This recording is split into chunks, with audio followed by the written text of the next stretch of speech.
So I imagine most of you are aware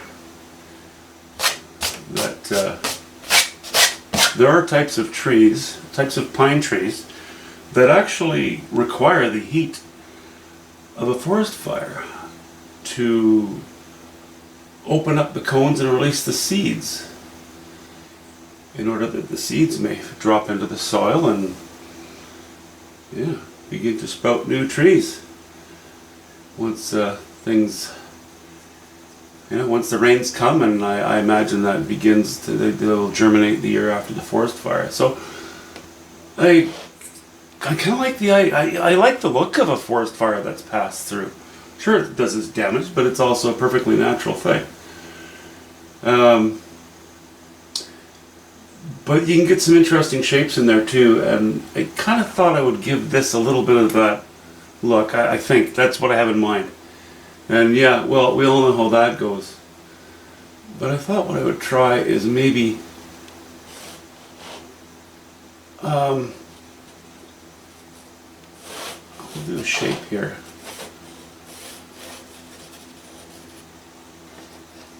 We'll have remnants of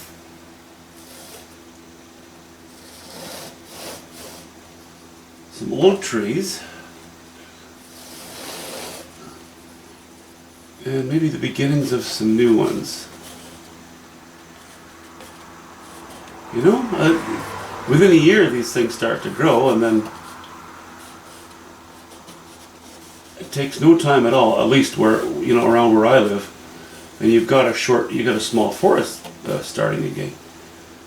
So I thought, you know, I'm just going to put those shapes in there. And that's a little too centralized. I don't want that trunk coming directly between two trees. But I don't mind the placement of the center of the trunk, so we'll lay that line back in. We'll do this. Oh. Yeah, they're starting as triangles. I know trees aren't triangles, but in this case, for the sake of the argument, they're going to have to be. Okay, that's probably a little bit better. And maybe we'll have another smaller one off in this direction here. And we'll have it sitting sort of close to or on or near the crown of a hill. And how about if we have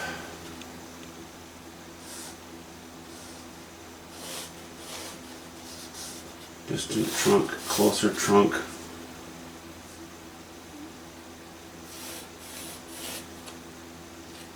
Okay, and that's a pretty curly branch. That's okay, I'll leave it. I'll leave it for the moment. You know, these sort of burnt husks of old trees, a few of them standing around. I'm not going to put in too many details, but I think there's no harm in a little bit of it. And they don't always burn completely.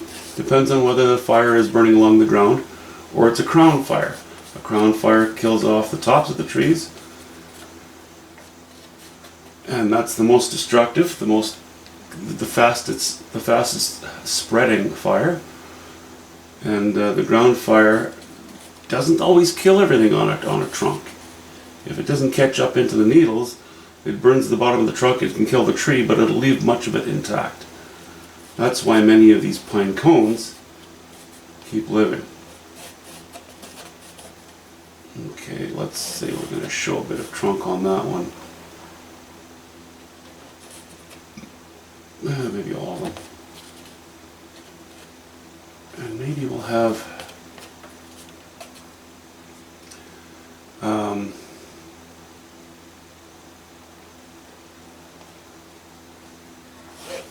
don't know, a fallen limb here or something. Maybe a couple of them. We'll see.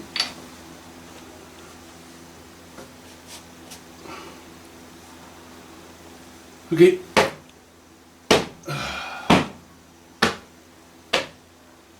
Don't worry. No canvases were harmed during the making of this video.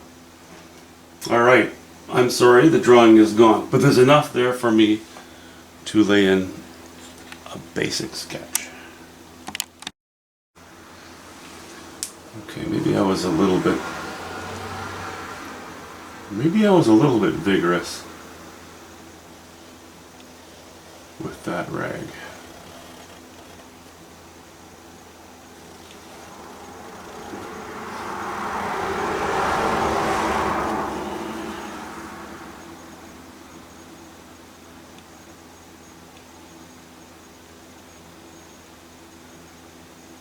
All right.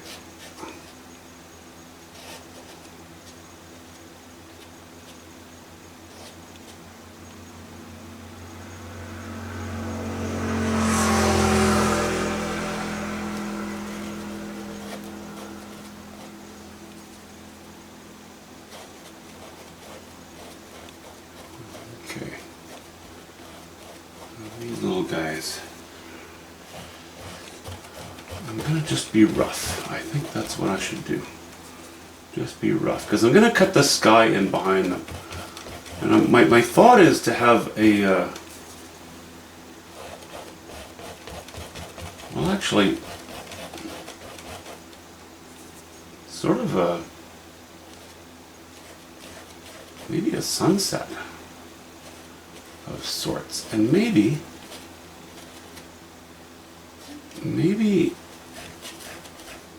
a green sky, sort of a warm green sky, and maybe stay with dark blue for these trees. Again, most of them being silhouette.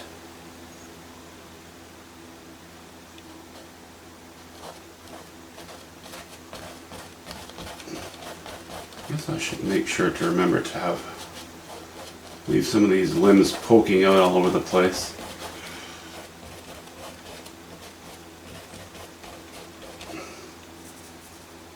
And let's raise this hill a little bit. Let's pretend it goes about something like, no, that's too steep. Something like that. And we'll have our other one right there.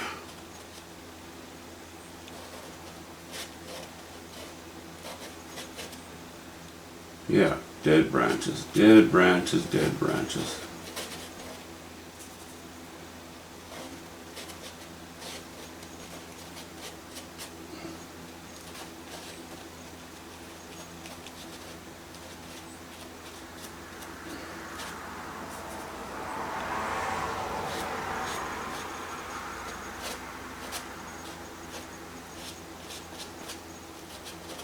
You know, the tips are all burnt off. Trunks are dead, or the tree's dead.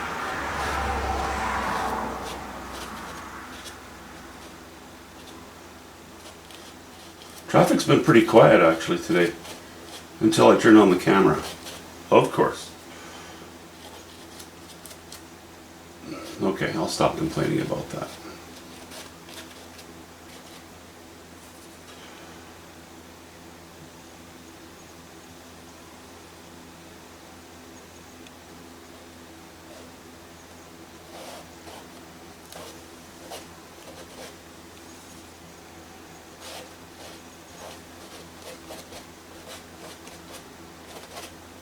Try to be careful not to be too symmetrical here.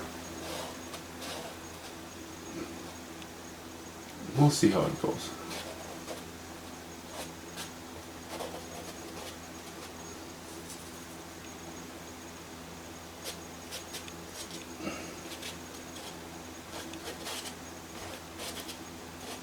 You know, again, I'm putting in some basic shapes.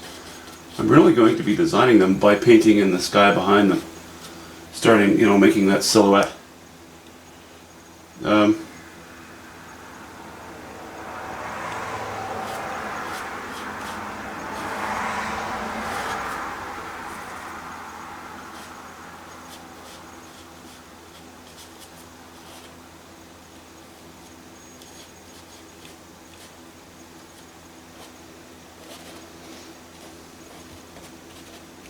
Okay.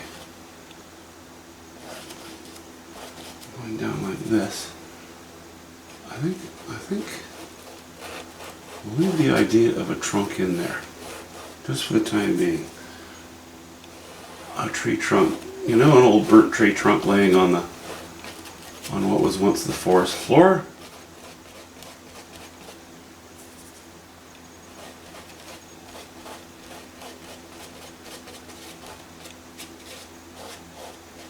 Just a mess right now, isn't it?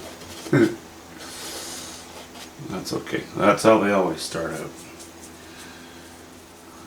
You don't get to see much, but really what I'm seeing in my mind's eye is what's going to happen.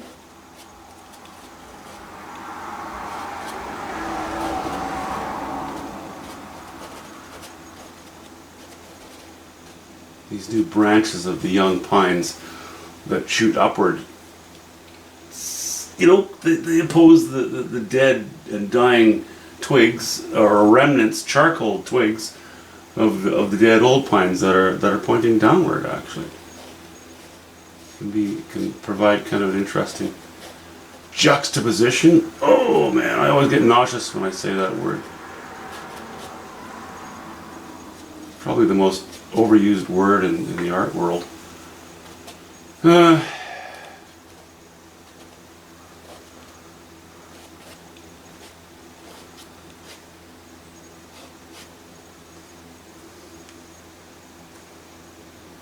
All right. That's just the drawing. We'll leave it at that for the moment. I'm gonna think about what colors. Actually, it's going to dry a little bit, and then I'll get back into it. Well, you know,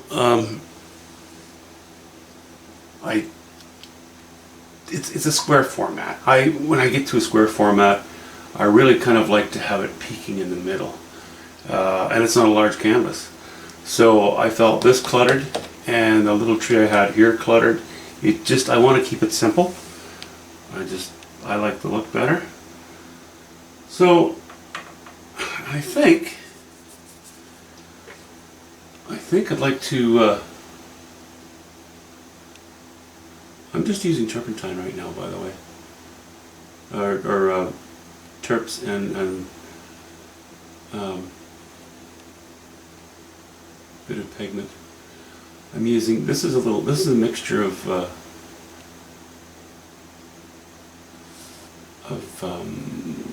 cad yellow pale and yellow ochre and white and a bit of cobalt blue. I use cobalt blue because cobalt blue, when you add a little yellow to it, it goes nice and green. Use ultramarine, it doesn't do the same thing. I don't like mixing excuse me, cerulean blue unless it's the real stuff, and the real stuff is formidably priced.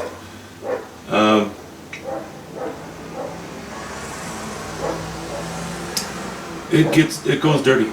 Cerulean blue goes dirty very quickly when you mix it with other things. So, you know, the typical cerulean blue hue, which is actually what's available for the most part. And I've looked at cerulean blue before, and I think I looked at a little, was it 50 milligram tube? There's a milliliter, I can't remember. Anyway, not the big tubes, the small tubes. I know it's $56 just for that. And I thought, wow, it's not that pure. You know, for that price I can pretty much make my own. Comparable anyway. Now, again, I'll use a higher quality paint if I'm working on a floral, and that's again something I've so rarely done that. They can be attractive, but I really enjoy landscapes. That's my cup of tea. And my forte, as they say. Okay, that should be kind of fun. Alright, now I'm in that same pile, mixing no more. I'm done with the cad yellow pale. I'm just going to go to yellow ochre and cobalt cobalt blue. Taking it down a notch. Yep, okay, that's about right.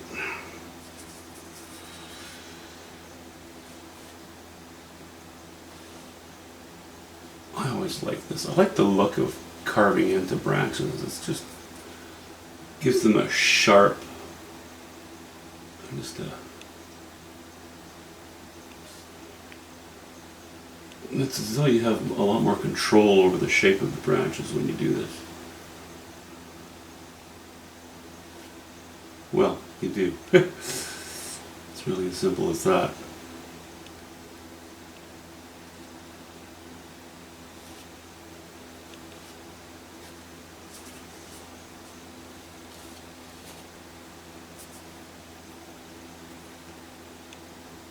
Okay.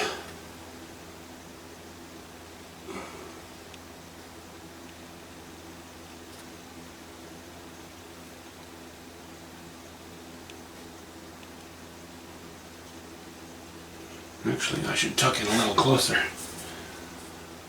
Kind of hard to work on finer stuff when you're at arm's length from your painting.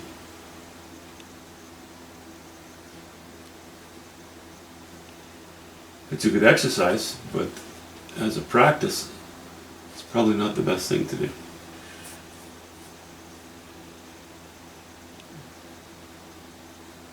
You know, those trunks are pretty dead, and they do have sharp looking edges on them. They're stark, they're Halloweenish.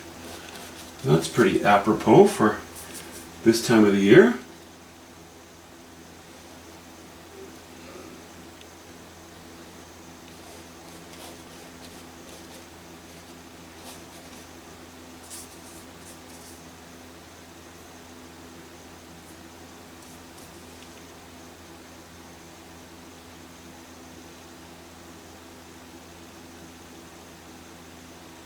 Okay, a little touch there, a little touch there.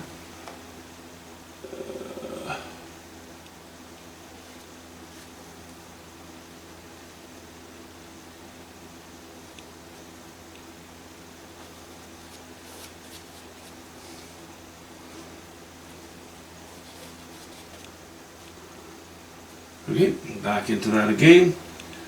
Now we're going to go with a little more yellow ochre yet. So as you can see, you know, you can call it a sunset or a sunrise, I don't care. It's, you know, the most intense light is towards the horizon. So the most distinct shapes are going to be where that sky meets with these dark trees. How's that for color? Yeah, it's okay. Maybe I'll add just a touch of white to it.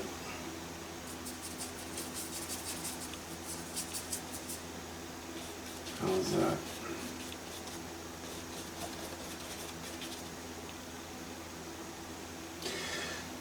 Yeah, okay.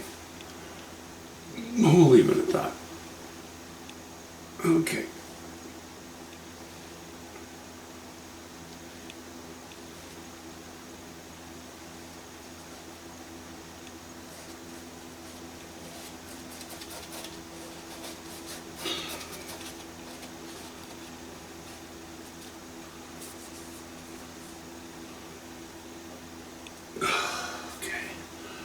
I'm kind of happy to have this flat brush that is still quite new.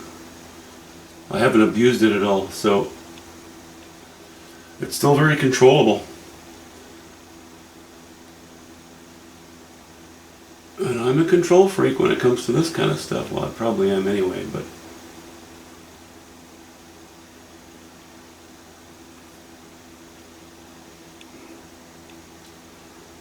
okay.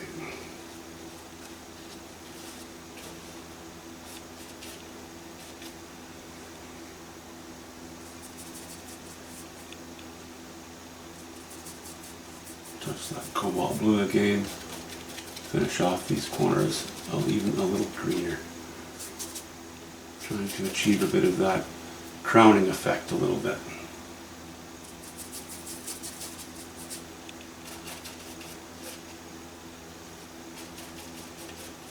Keeping it loose.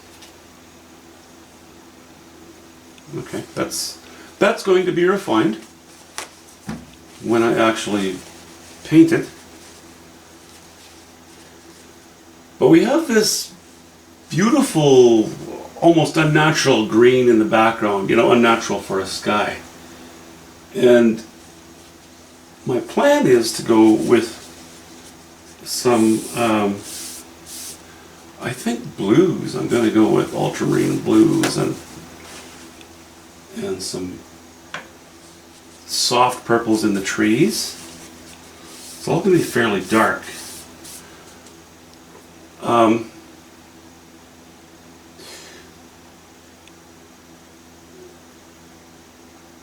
So maybe what I'll do is use a little bit of, I'm just going to use up some raw umber I've got on the palette here.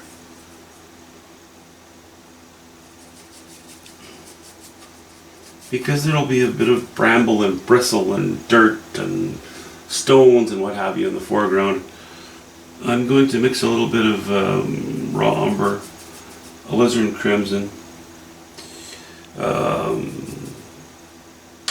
ultramarine blue, and it's wet right now and you probably can't see much difference between that and my tree area. Once it's dried up a little bit, it'll be notable.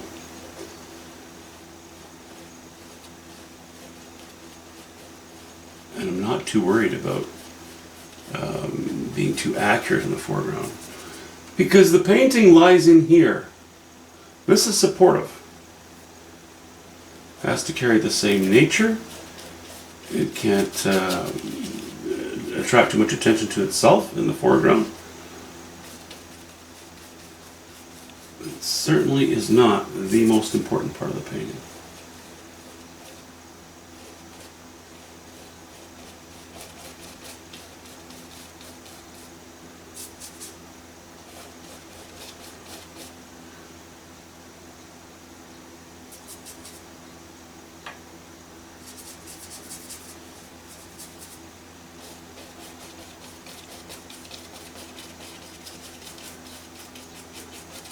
Okay.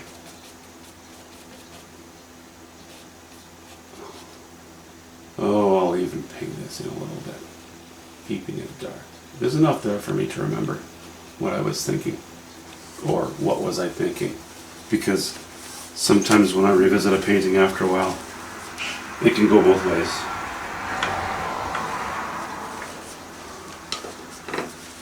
That's it for the moment. I will talk to you soon. Well, you know, I'll probably publish this today. It's Saturday. Still got a good chunk of the day left. I might paint for a while. If I do, I'll do a publish tomorrow. Okay, thanks for watching. See you.